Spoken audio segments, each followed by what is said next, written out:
breakfast puppies? This podcast contains adult language and content and is meant for mature audiences. Listener discretion is advised. You're listening to the Glitterbois.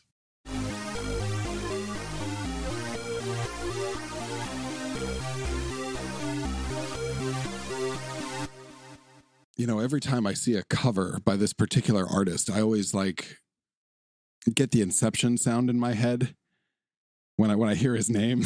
Brom.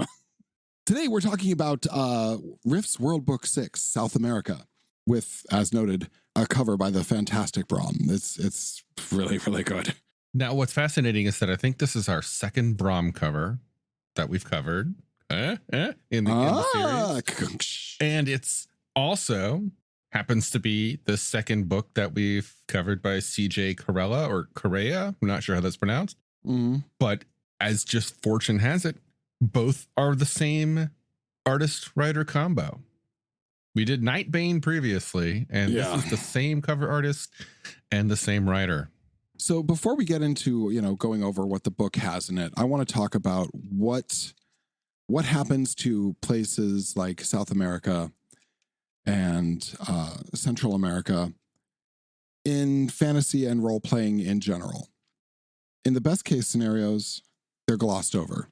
In the worst case scenarios, there's this kind of low-key North American patronization that happens of it.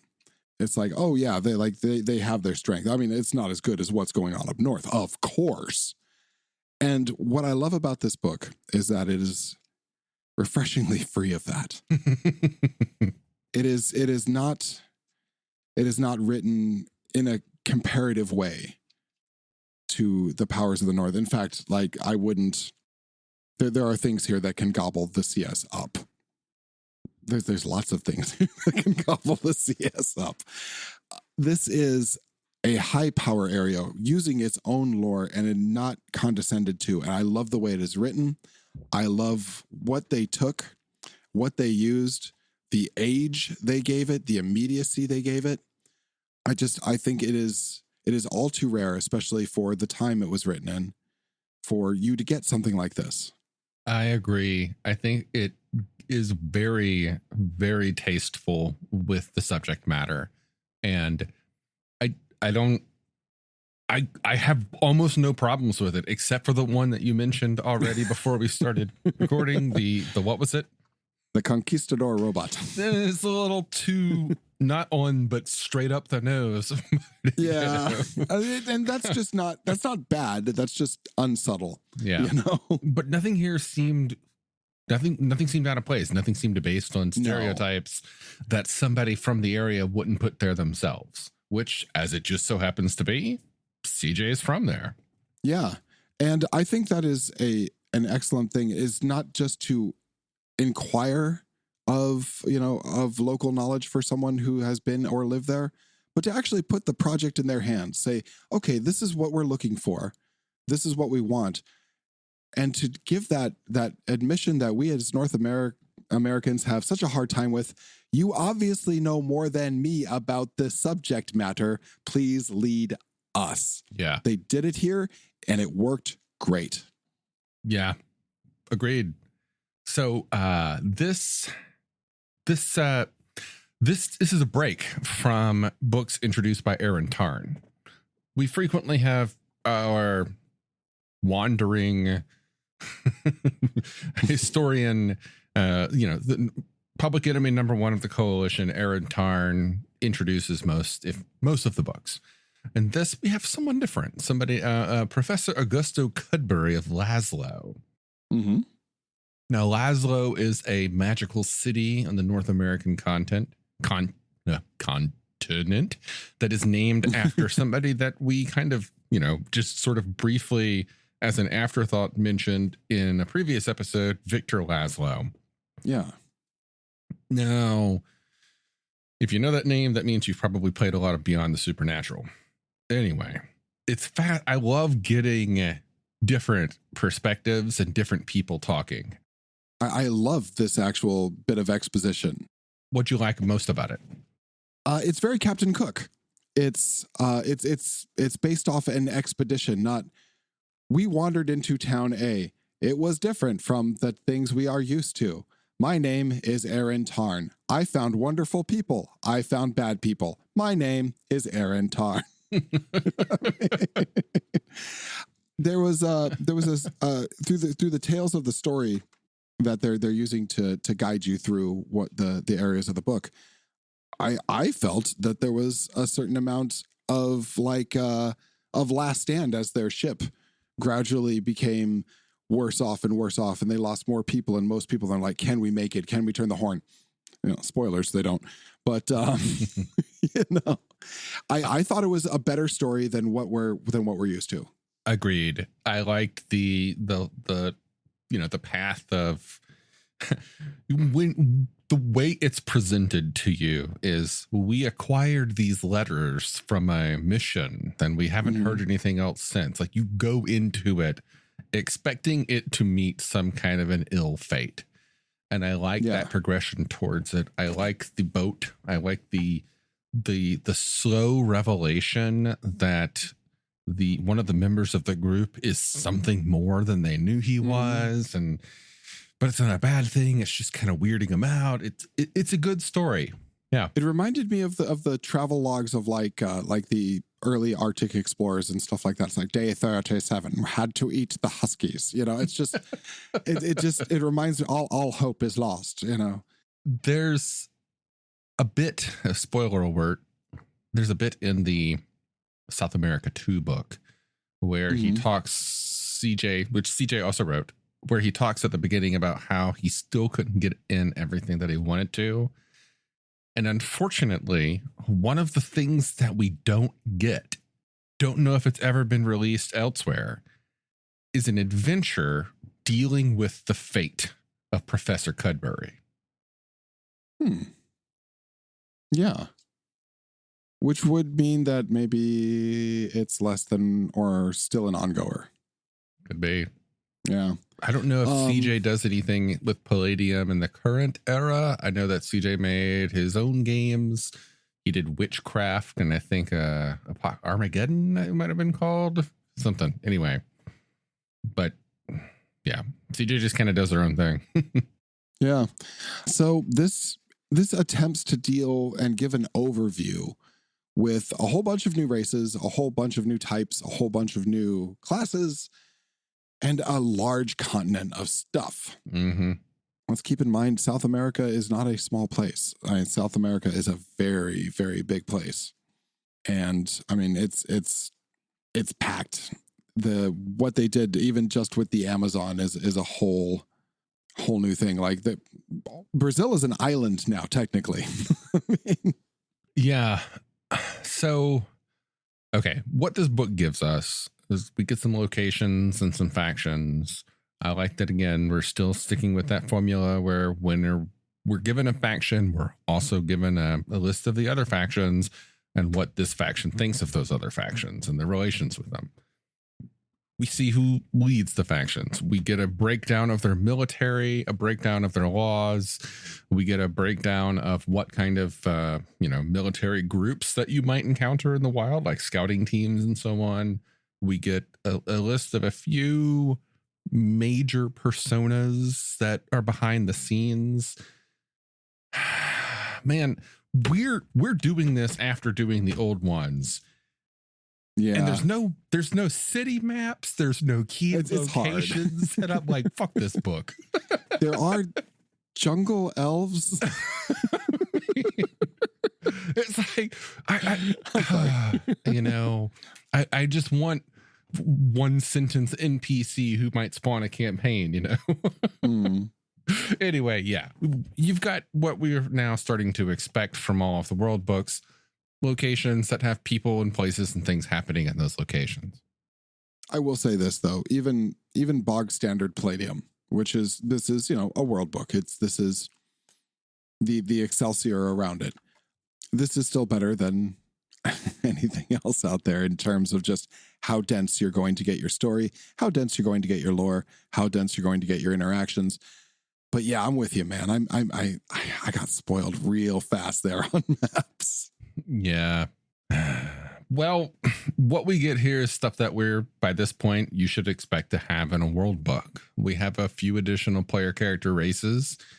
We have some creatures. We have some factions and their individual bits of technology, which are, just kind of reskins, I guess. The Jaguar bot, the Conquistador bot. Yeah.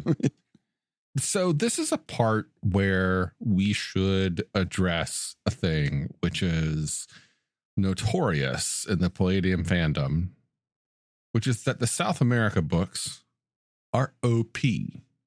Kevin himself, I believe, has even come out and made statements. I think there's a note in the Game Master's Guide about it, which is that if you use the South America material, Game Masters should keep an eye out for numbers balancing. Now, you might think when you first see some of the equipment in this book, you might think, oh, no, whatever. No, it's nowhere. It's not that bad. The RC-10 laser pistol here on page 22. Only 1d6 MDC. That's a Wilkes pistol. That's common. Yeah. Then we start moving forward to the rocket autocannon rifle and the rocket autocannon. And the amount of damage that those things put out is just for a handheld weapon. Yeah. And from this page forward, we have weapons which routinely do damage up to that of a Glitterbois. Wait a second. Yeah. So GMs, it's a cool book and the setting's pretty cool, but be wary of any equipment that you bring in from South America. It has some extraneous equipment that I also like, though. I always like the APC variants. Oh yeah, the armored personnel carriers. Not fighting vehicles per se, but things that you're far more likely to be given by a government you're doing a mission for. They're not going to send you out with a squad. They're going to be like, here's an armored thing with a gun on it. You take this and a local guide. Or it's far more likely to find one of those broken down in the jungle for repair. I love finding things that aren't the biggest and baddest and toughest. I like finding the everyday things and seeing some of the choppers, the boats in this, some of the getting around vehicles, especially with the Colombian faction. I really enjoyed those. Choppers and boats for me is where it's at, really.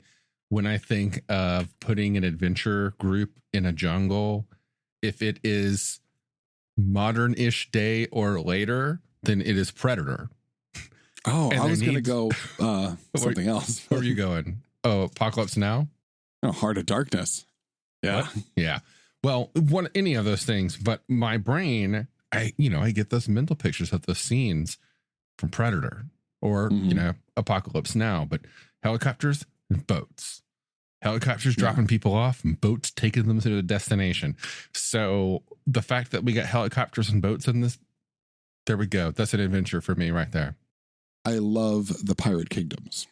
They're neat. A water person, and I don't think it's explored enough, especially in Rift's North America. The variety of people don't just huddle. The humans don't huddle well. What we do is we go, oh, fuck, we're short on resources. Hey, those guys have resources. Let's take their resources. My friend, I cannot wait till we get to the next world book then. Rifts Under Seas. Yeah. I like the Sailor OCC. I like, even though it has an awful picture, I like the Pirate OCC. I think it's pretty cool. What did you think of the anti-monster? Okay, so here's the thing. You have a vampire is tough in Rifts, right? And you're looking at the vampire kingdom. And this is what I was talking about earlier when I was talking about how this is not a pale reflection of the power of North America. How this is its own powerhouse. And the anti-monster developed to fight those things is the perfect thing to showcase that. That's what's on the cover, right? Yeah. Yeah. And this is a techno wizard plus genetically engineered plus government sponsored fucking super killer thing. Mm-hmm. Take a note of some of its stats. Supernatural physical strength, minimum of 28, plus 2d6. Oh God, Speed. I honestly didn't read the stats. Speed of 3d4 times 10. These are awesome. 1d6 times 10. So they have upwards of 460 MDC that regenerates at 1d6 per round. They have some pretty cool supernatural, magical, and sensory abilities. And they're only like 7 feet tall. I know the book's like, oh, these towering giants. And then it's like towering giants of 7 feet tall. It's like, wait, I know people that are 7 feet tall. I mean, they're pretty tall, but on a scale of 1 to rifts, they ain't that tall. It very casually lists some things that I've always found to be super cool. Yeah. Which is like the normal heat cold weapons no longer needs to eat or breathe, can survive indefinitely in outer space, underwater, buried alive. Let's say this thing is mad at you and you flee literally anywhere on the planet. If it can figure out where you are, it will get to you. It doesn't matter if there's no airports. It doesn't matter if it can't find a boat. It will walk into the water in Brazil and come out on the beach in England because it can do that. I played an anti-monster in a game not too long ago, and I styled him after one of my favorite incarnations of Patrick Warburton, Brock Sampson from the Venture Brothers. Oh, fuck yeah. They hit me with a truck. I don't think so, Doug.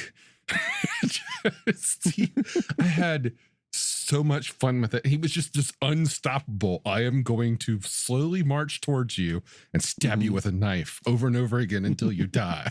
It was... Oh, my God. Oh, and then we're going to armor it all to hell, too, because you can do that. They're just badass, supernatural, technological killing machines with magic. Yeah. And innate magic that can just be called on. The thing is, the problem with them, they have the juicer issue, and that is 5 years or so, they might just die. Yeah. But you know what? If you make it 15 years, you're set. If you can pull it off, you're set. After that, all is good.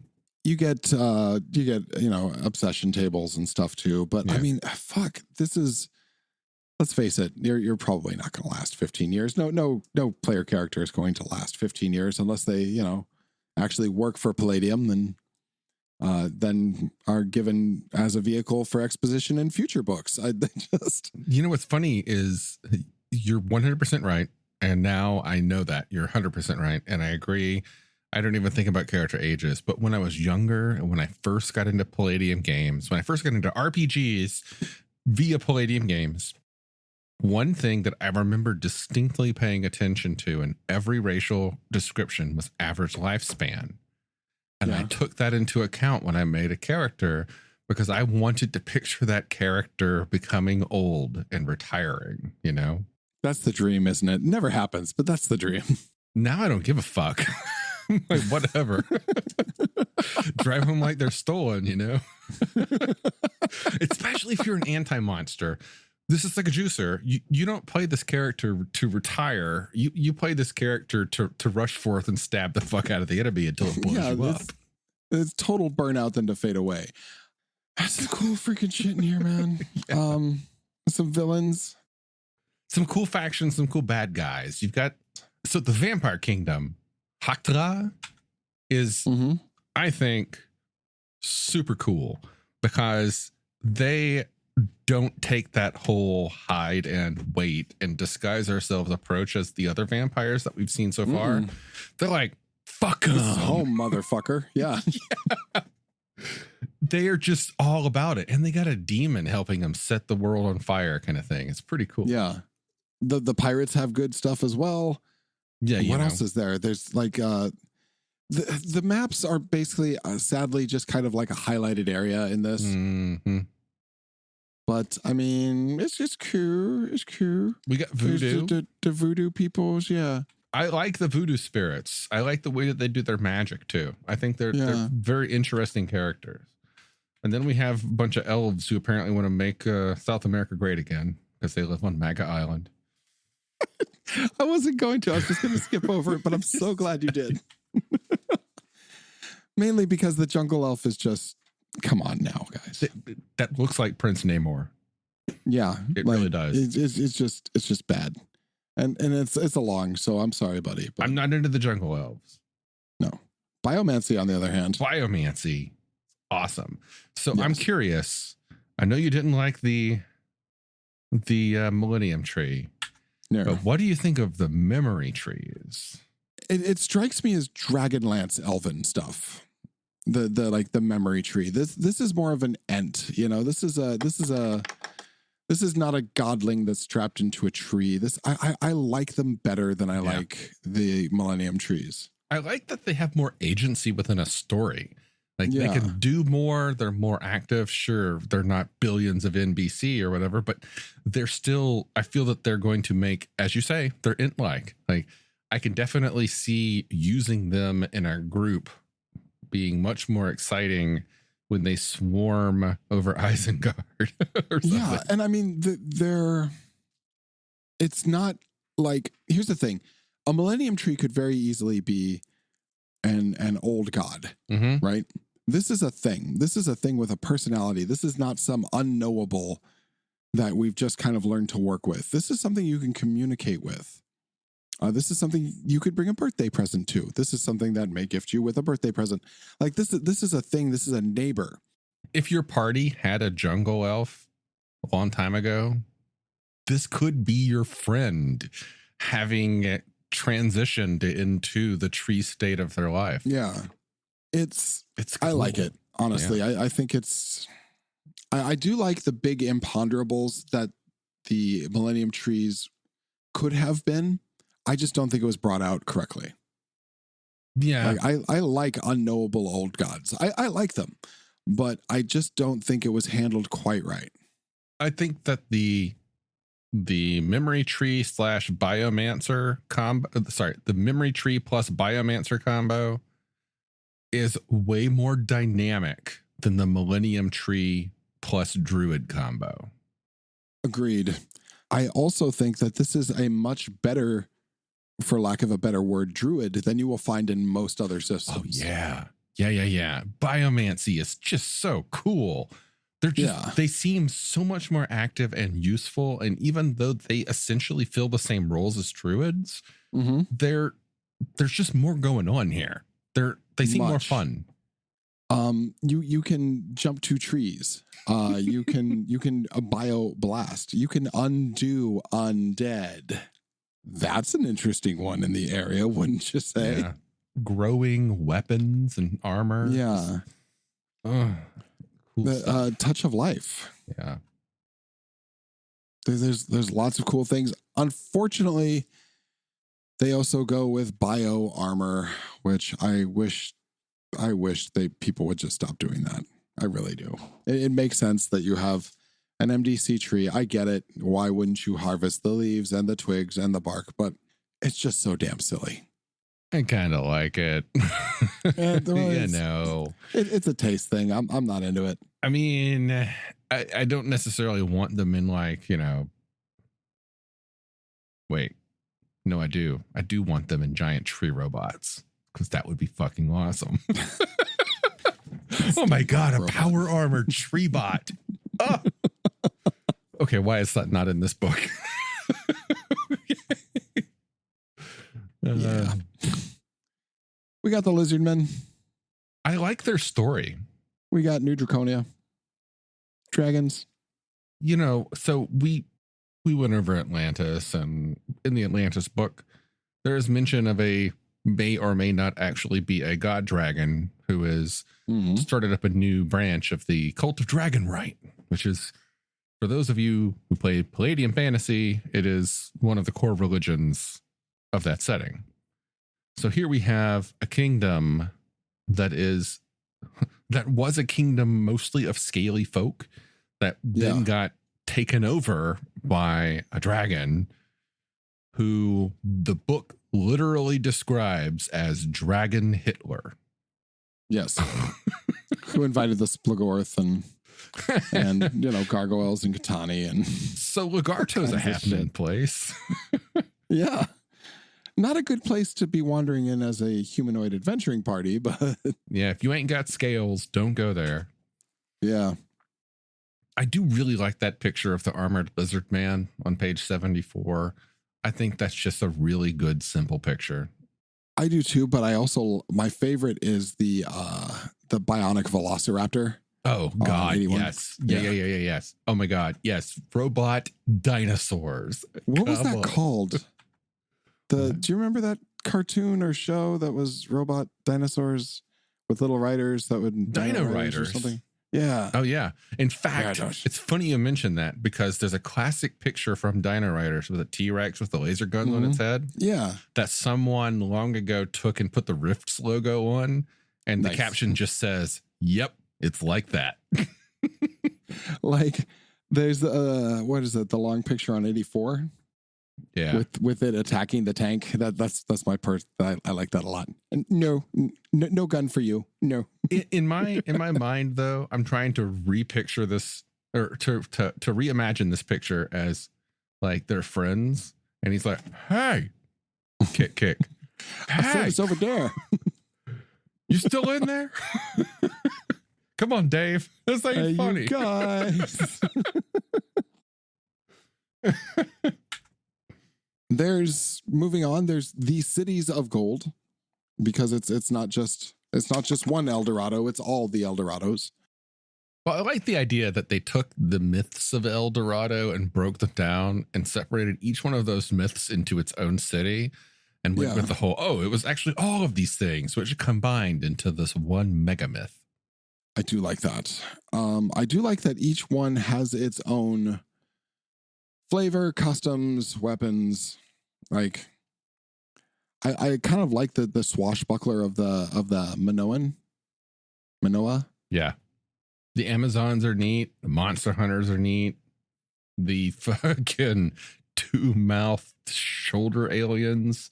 That's sure, why not? I'm not sure about the whole hoplite European thing. I think that could have been elsewhere. Yeah. There is a strange mix of like that European style, which you get it, but I thought it would be more Spanish. That's what you'd associate with the area. But hey, what do you think about the Jaguars? Jaguars cute.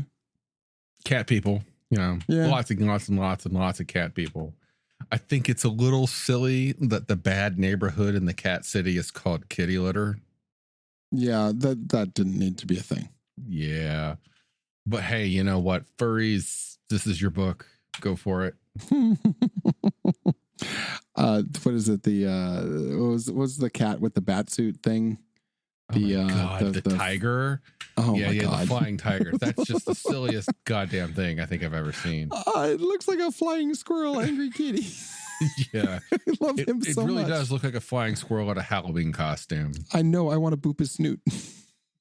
But the existence of the gods, the fact that they're just like, oh yeah, there's those 3 cat gods. They all live here. Yeah. Like actually live here all the time kind of thing. So yeah, make fun of my squirrel suit, fucking monkey. I'll kill you. Yeah. Yeah. I like it, but I've always loved playing cats because I like in D&D, whenever possible, I'll play a Wemmick. That's one of my favorite things to be. I like cats. I understand them. Yeah, there's lots of cities, there's an alien intelligence kicking around. This one seems to have a personality. Yeah. This guy, okay, he's not good. I don't like him. He's bad. But I don't know. Some of the stories that you read about the things that this guy's gotten up to, he seems kind of funny. Like he's got a sense of humor. Well, that's just disarming, though. You got to be careful of that. He just, I get this sort of vibe that this guy's going to be one of those kind of like, I'm not going to vote for the guy, but I drink a beer with him kind of tyrants. Oh, Lord. Yeah, I could see that too. Yeah. And all the aliens, and we got monsters, and we got aliens, and we got monsters. They just, this is the world book format at this point. Mm-hmm. Then we got more guns, then we got more armor, then we got more vehicles. It's good stuff. I mean, there's lots of stuff in here. There's drugs in here, which is a really quick nod towards the pharmacopoeia that can come out of the Amazon. Mm-hmm. Which, I mean, yeah, it's a thing. Talks about the rainforest. There's some kind of derivative OCCs in there, but totally workable if that's your thing. Yep. Some actual real monsters that are accurate, based upon real legends. I like it. I can't pronounce most of them, but the only one that I'm pretty sure it's pronounced Hikiva or Hikiva. Yeah. I think I just fucked that up. I think we just lost South America. I think we did too. Hikiva. I like the Splugorth ships. I think those are great pieces of art there, and a good expansion on it. They do a shitload of damage. These are some these are some powerful vehicles. These are not the vehicles that you as a GM ever want your players to get control of. No. Maybe to run from. And then we close out with some demon ships. And it's fascinating that we're closing out on this, because the demon ships are something that we're going to get into when we get to our next Palladium fantasy book, Adventures in the High Seas. I like that we're taking a lot of things in this direction. That makes me happy. Yeah. A lot of seeds here. There's a lot of adventure. There is a great picture on page 167 of the black demon ship. That is an amazing picture. Yeah. It's this biologic thing with a just glaring prow and what looks like crucified uprights. And it's cool. Shit, I don't know. It's a good book. I think it does a lot of justice. Yeah, I think that if you are looking to take your characters somewhere outside of North America and you just haven't been impressed with the material that was released on Europe, which I can understand. Yeah. I mean, aside from the source book, I found it largely unexciting. Yeah. But this is an exciting book. There's a lot here to work with. And if you want to send your player characters here, you can choose to leave the numbers as is, because it's a bit OP. And frankly, working with stuff from the Ultimate Edition and onward, it kind of builds up. I honestly don't think it's going to be super, super, super unbalanced.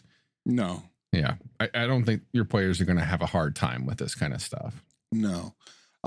Assuming that they don't, white knight into the place and start shooting, because then they're going to fucking die. Yeah. But I do think that it is the logical expansion of a lot of stuff, because it's very American centric. Like most of both editions of the core game are, North America. There is one place and one place alone you can walk to from there. And that's here.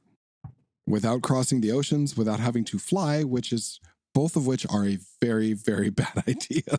And something to think about to kind of justify the power increase of this book is this is a whole continent that is separated from everything else. And the people here have some problems. To the northwest, you have Mexico and the Yucatan Peninsula, which are completely covered in goddamn vampires. Just southeast of Mexico, right there. Sorry, the northwestern corner of South America is a goddamn vampire kingdom. But these are war vampires. They are all about some conquering. You've got the Splugorth to the north. You have oceans full of horrible, terrible things which will destroy you. For the South American continent people to survive and exist, they had to have come up with some pretty awesome technology and survival abilities. Meaning, this isn't a place for those, mollycoddled North Americaners to just come and jet set around. This is it's definitely harder edged. Yeah. This is a zone of the MMO that you need to level up before you go to. You cut your way through the jungle, and you finally emerge to the beautiful waters, which is teeming with, all kinds of monsters, badass evil pirates. And on the far pier are giant humanoid cats in power armor looking at you like lunch. This is not a good spot. So I think that the level of the power is appropriate to the level of challenge. And the best thing you can do upon walking in from any other area is to start picking up stuff from the people you slay. Yeah. It's a classic role-playing game thing. The expectation that some areas are going to be more powerful than others. Yeah. And bigger challenges. I say embrace it. Yeah. I like it. There's some parts of it that are silly. Yeah. There are some parts of it that are a little head wavy, but honestly, compared to what we typically get for areas that are non-English speaking, for lack of a better term, I think it's great. I think it's a really, really well done book. And compared to what we got from the European books, the level of silliness is pretty low. Yeah, there's no Arthur. Fucking Arthur. Caliber X. Yeah. Sorry, guys. I'm normally your biggest fan, but that one just stunk. Yeah. So I'm sorry. Okay, well, yep, that was it.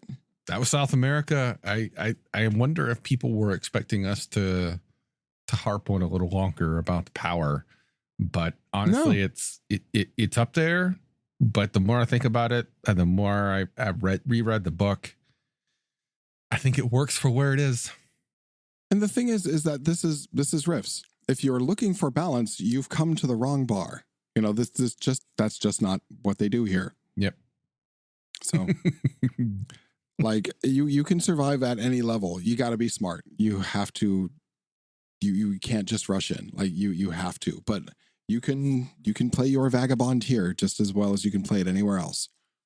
You just have to use your brain.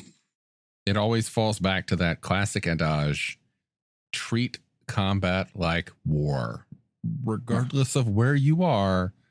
Treat it like a battlefield, and you might actually survive, be it against a bunch of people with Wilkes laser pistols or a bunch of people with some of these South American rifles.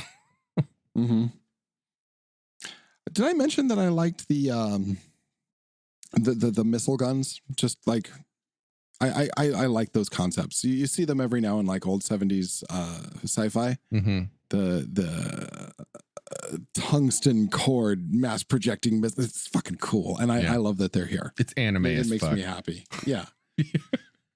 All right, everyone. On the scale of do you need it? No, you don't, unless you're moving in that direction. Is it a worthy book? It absolutely is. Yeah, I don't think you need it.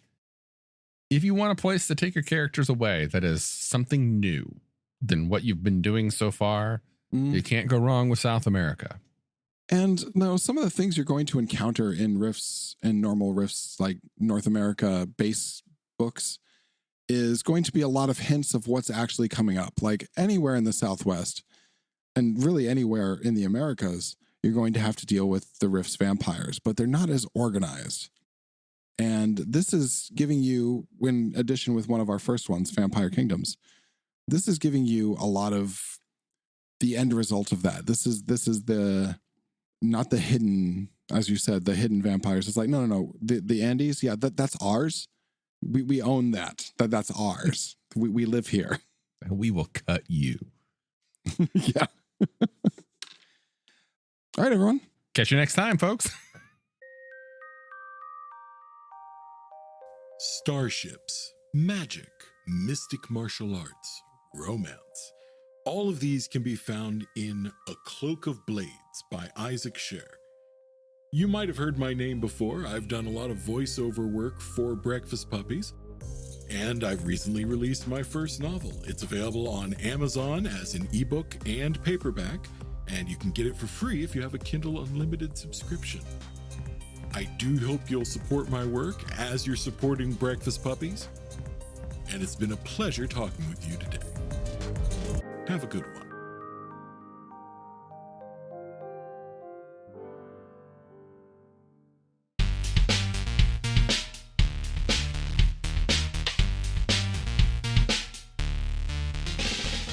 You've been listening to The Glitterbois, a Palladium Books fan podcast. Glitterbois, Rifts, the Megaverse, and all other such topics are the property of Kevin Siembieda and Palladium Books. Please buy all their stuff and help keep them in print and making more games. You can order directly at palladiumbooks.com, and their entire catalog is available digitally at Drive-Thru RPG as well. Our opening music is 8-Bit Bass and Lead by Furby Guy from freesound.org. This closing music is Caravana by Philip Gross, available at freemusicarchive.org. All sound effects used are self-made or acquired via Creative Commons Zero license. If you like what you have heard, find us on Twitter and Facebook as The Glitterbois. That's BOIS. And check us out online at breakfastpuppies.com/glitterbois. And also join us on the Breakfast Puppies Network Discord at breakfastpuppies.com/discord. And if you want to help us out, please spread the word and help us build a community. Thanks again for listening. We'll catch you next time.